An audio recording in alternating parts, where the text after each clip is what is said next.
Boa noite. A única estrada que liga o Amazonas ao sul e sudeste do Brasil também sofre com a cheia histórica do Rio Solimões. Vários trechos da BR-319 já foram invadidos pela água, o que prejudica o tráfego de caminhões e carretas com mercadorias. O cenário é de calamidade, como mostra a reportagem de Caio Fonseca e Josenilson Guerreiro.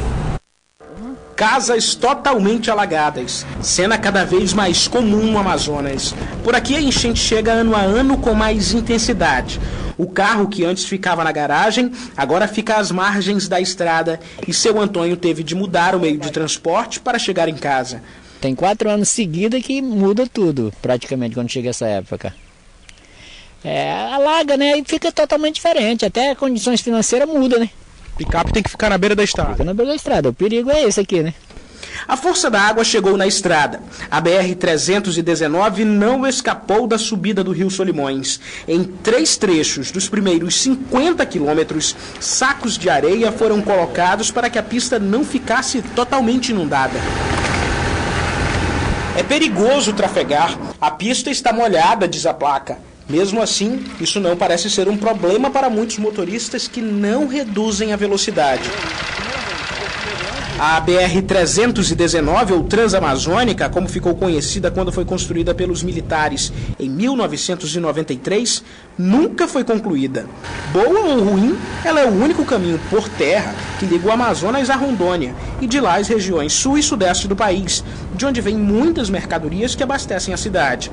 A estrada está deserta. Carretas e caminhões já não são mais vistos por aqui.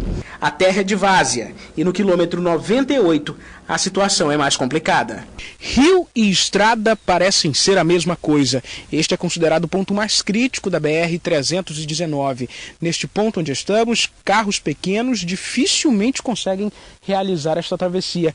É que ali no centro a profundidade pode chegar a 45 centímetros, o que já faria um carro pequeno parar de funcionar. O agricultor Israel arriscou, passou com a moto na água. Foi a necessidade. A mãe dele, que mora no quilômetro 50 da 319, está doente e precisa da ajuda do filho. Todo mundo está debaixo d'água e não tem apoio de ninguém. Não tem apoio, o prefeito esse ano sequer ofereceu algum tipo de apoio. Danielson tem um comércio do lado de lá. Há 3 dias ele não consegue voltar ao mercadinho. É um risco para o carro, pode danificar, né? Com certeza, né? É a primeira vez que fica assim ou não? Todo ano é assim? Não, esse ano é o que ficou mais cheio, foi esse ano. O comerciante conseguiu passar, seguiu viagem em uma estrada onde a água se confunde com a pista. E o transtorno é para alguns e diversão para outros. Quando o rio está cheio, vira piscina a estrada. Você gosta de tomar banho aqui? Quase isolados, é brincando que os futuros donos dessas terras seguem, por enquanto, tirando o maior proveito do rio, que chega com uma força violenta e atrapalha a vida de muita gente. E voltou a chover forte nesta terça-feira aqui na capital. Pela manhã, os transtornos foram apenas para o trânsito, já que por conta da falta de energia em alguns pontos da cidade, vários semáforos ficaram desligados. De acordo com o Corpo de Bombeiros, nenhuma ocorrência grave foi registrada. E vamos conferir como vai ficar o tempo nesta quarta-feira em alguns municípios do interior e também aqui na capital.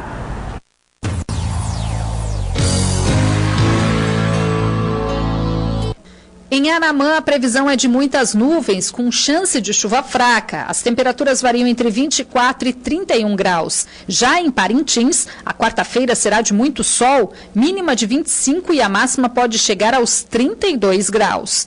Em Manaus, o tempo fica nublado a parcialmente nublado e as temperaturas variam entre 25 e 31 graus.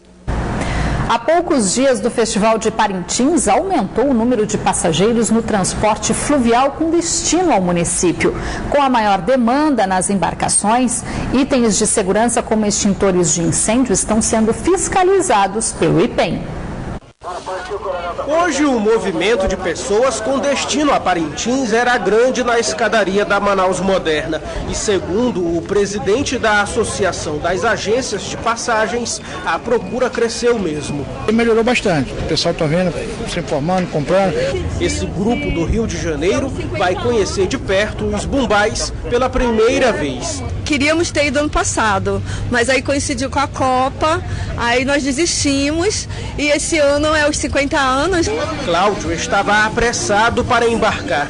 Os filhos, vai tudo com segurança. Assim, na correria, vai ser preciso repor as energias no barco mesmo para aguentar a viagem.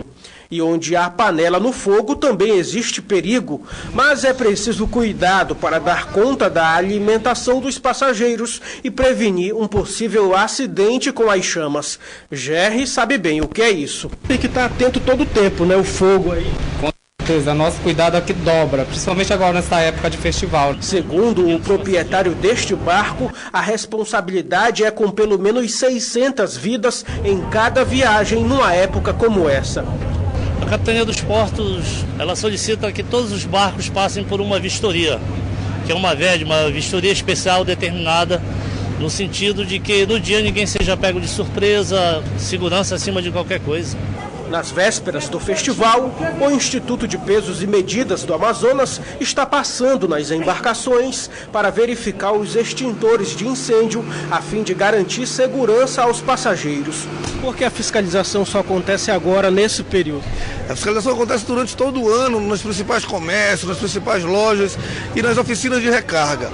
Nesse período, nós sabemos que há um aumento significativo de usuários dos barcos em função ao Festival de Parintins e nós intensificamos caracterizando a Operação Parintins. Se houver alguma irregularidade, tem como intervir prestes as embarcações saírem?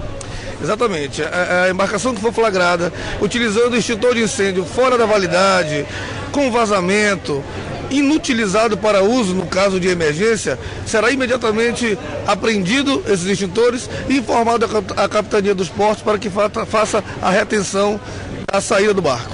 Enquanto mais gente embarca, na cozinha o trabalho continua. Mas nunca aconteceu algo? Nunca. Mas a gente já anda preparado. E o Corpo de Bombeiros foi acionado para fazer um resgate inusitado nesta segunda-feira no Rio Amazonas. Um homem que seguia em uma embarcação para Parintins, de repente se jogou na água e, por sorte, foi avistado a tempo de ser socorrido. Essas imagens gravadas de um celular já mostram um homem na água. Os passageiros entram em desespero enquanto é feito o resgate do homem que se jogou no Rio Amazonas. Homem, que ele tá cansado, mano. Você tem que segurar ele. Segura com a mão, mano. Tu não tem... A embarcação estava a caminho do município de Parintins, distante a 368 quilômetros de Manaus. O resgate foi registrado nesta segunda-feira. De acordo com o Corpo de Bombeiros do Amazonas, Antônio Carlos Feitosa, de 49 anos, foi socorrido por um soldado da corporação com a ajuda de tripulantes. Apesar da agitação da água, por sorte, após se atirar no rio, o homem não foi levado pela correnteza e por isso logo foi percebido por outro passageiro. Ainda de acordo com as informações do Corpo de Bombeiros, o homem faz uso de medicamentos controlados e achou que o barco já estava prestes a atracar quando caiu na água para fazer o resto da travessia a nado. A imagem mostra quando finalmente o homem é salvo. Apesar do susto, ele passa bem.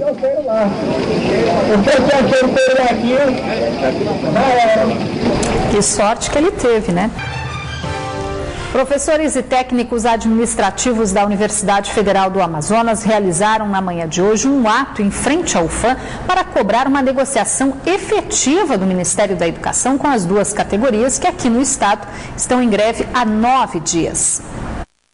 O abraço simbólico em frente à Universidade Federal do Amazonas marcou o dia de mobilização pela abertura de negociações com o Ministério da Educação.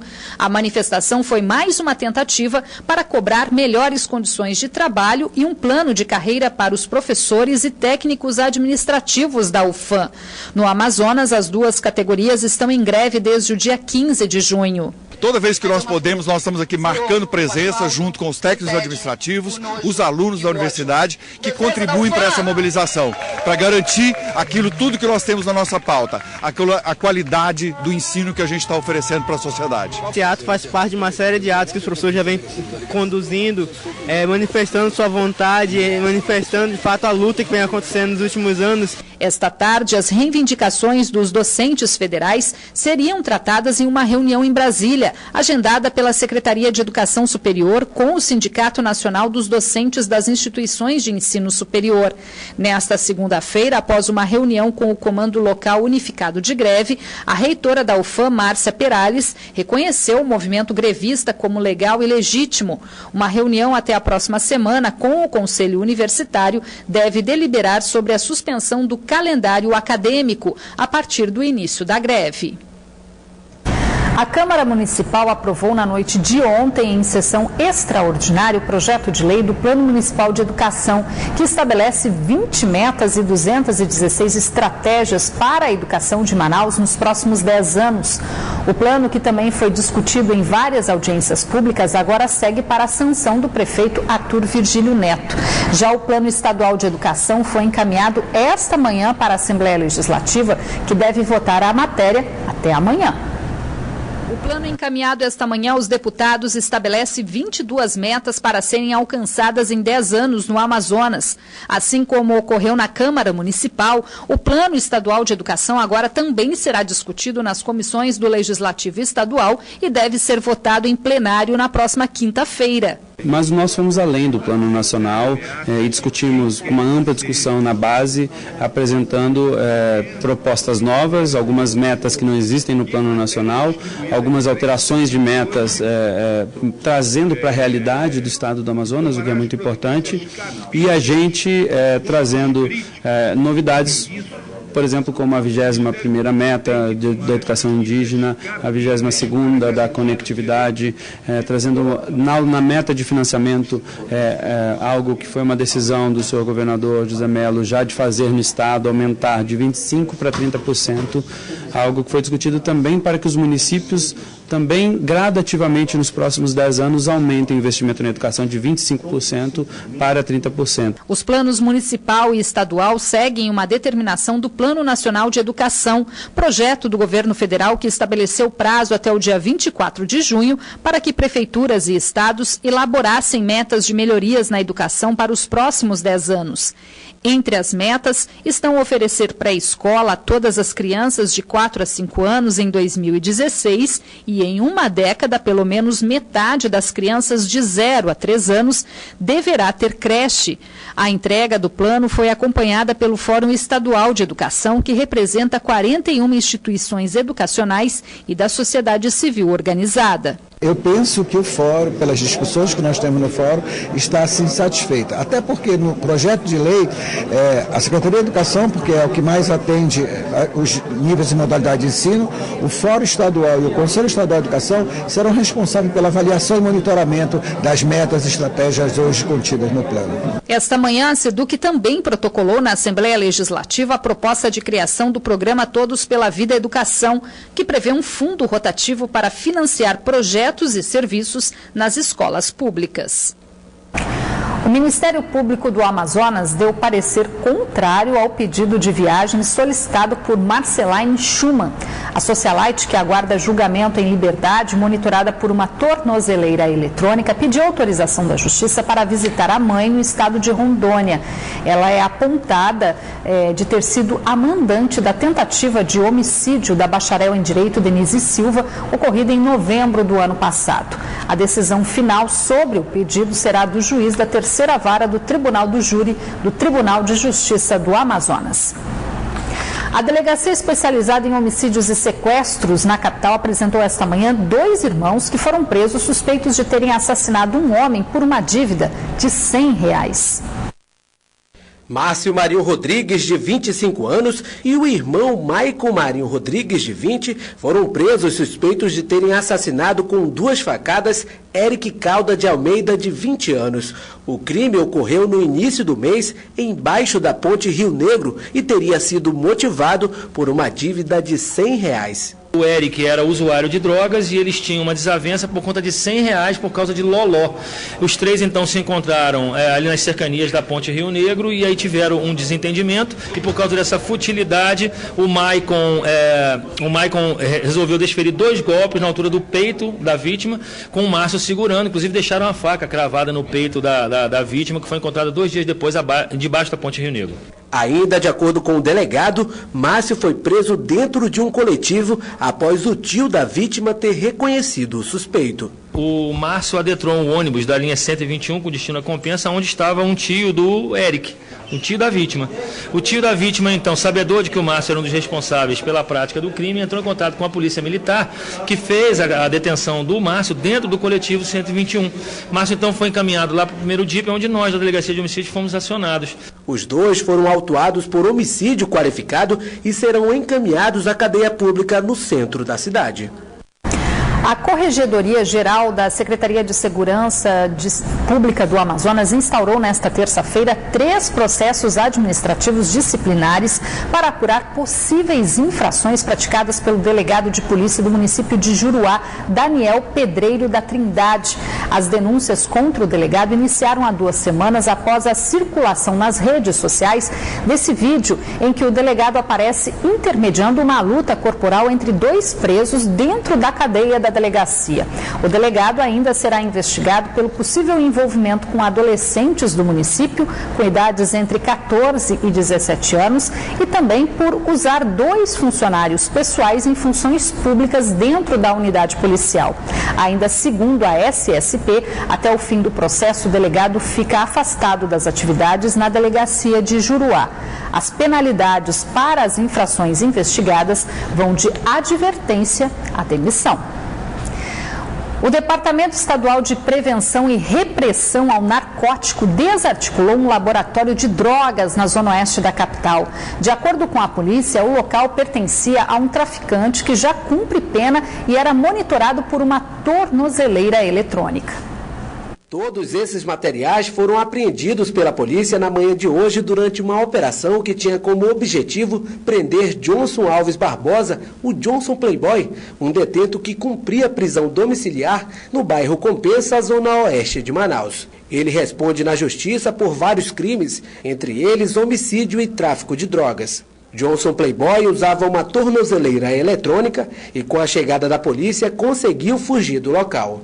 Na casa onde ele morava com a mãe e outros parentes, a polícia encontrou droga, arma, munição e até uma máquina de prensa. Segundo o Departamento de Narcóticos da Polícia Civil, Johnson Playboy é um dos líderes de uma facção criminosa que domina o tráfico de drogas na região. A gente recebeu essa denúncia anônima de que funcionava um laboratório no local.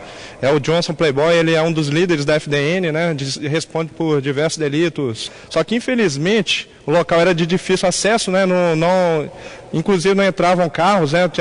Tinha que ser feita a incursão a pé. Não tinha passagem por trás, só que tinha um pequeno orifício. E como ele é mais magrinho, ele conseguiu entrar por esse pequeno orifício e fugiu. Ninguém foi autuado pela polícia. Johnson Playboy, que segue foragido, agora está na lista dos procurados pela Justiça. A Assembleia Legislativa do Estado realizou hoje uma sessão especial para homenagear os 144 anos da Associação Comercial do Amazonas. A sessão especial de homenagem foi realizada no plenário da Casa e reuniu os 10 últimos presidentes da Associação Comercial do Amazonas, que completa 144 anos. A proposta foi do deputado Adjuto Afonso, do PP, que destacou a importância do setor para o desenvolvimento da economia no Estado.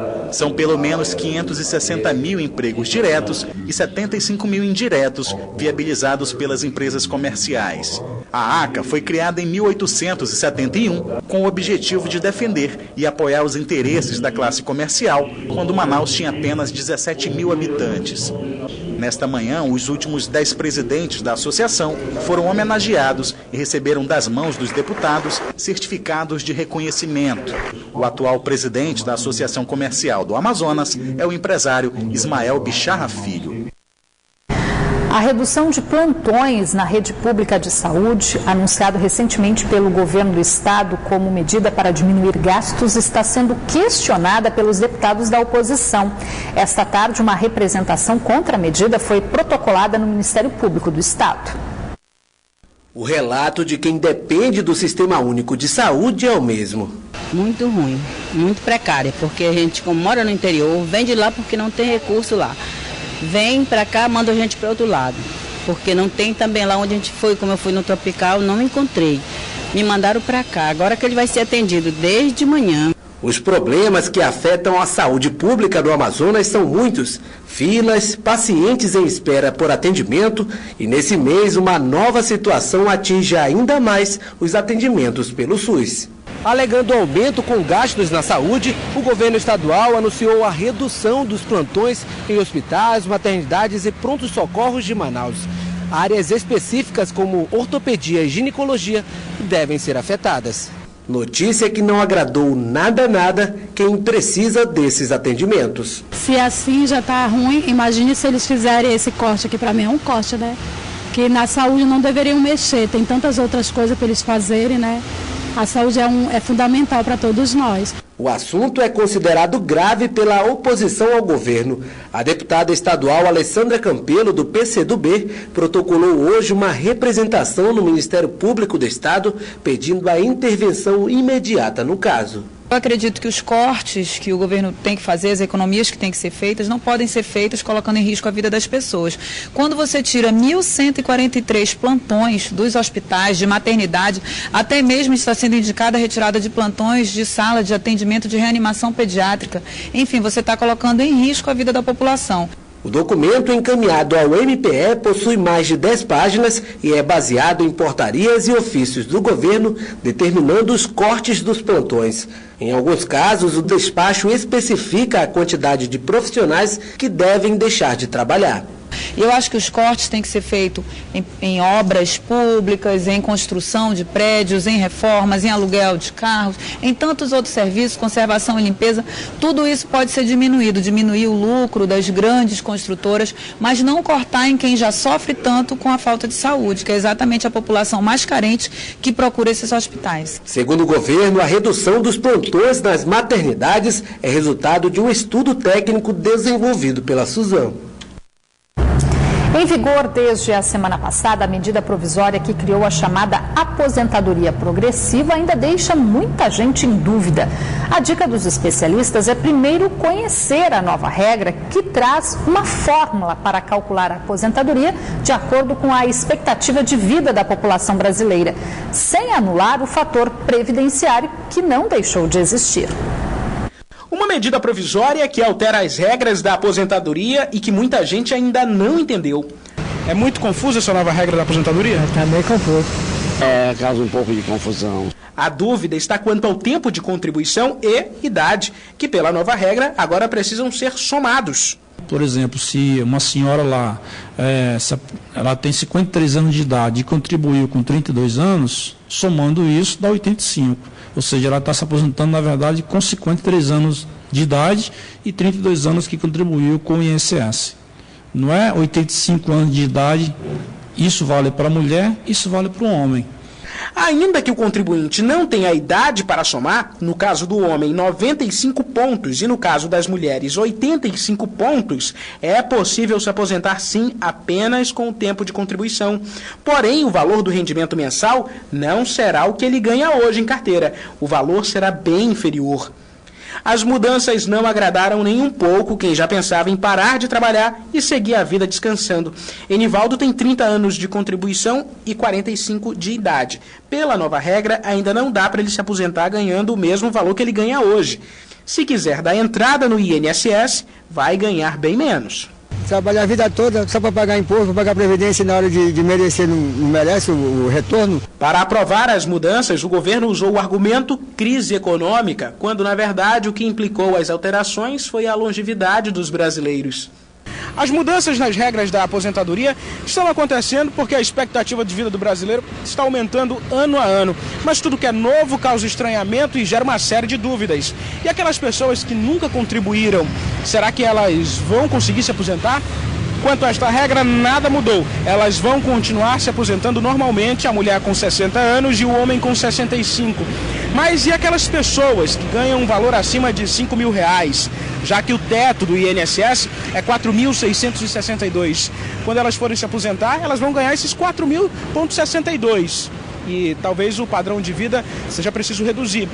Mas para que isso não aconteça, existe uma opção apresentada pelos economistas. E aí você faz um cálculo e estima quanto que você deve pagar por mês no banco, vá, faça um simulado e veja quanto que você vai receber, além daquele valor teto máximo de 462, mais aquele complementar que ele está fazendo opcionalmente. Se ela quiser receber mais do valor máximo, no caso falando especificamente, ela vai precisar fazer uma aposentadoria complementar. Tá aí a dica. O Band Cidade de hoje fica por aqui. Para rever esta edição, acesse band.com.br/Amazonas ou então curta facebook.com/BandAmazonas. Fique agora com as notícias do Brasil e do mundo no Jornal da Band. Boa noite para você. A gente volta a se encontrar amanhã. Obrigada pela sua companhia.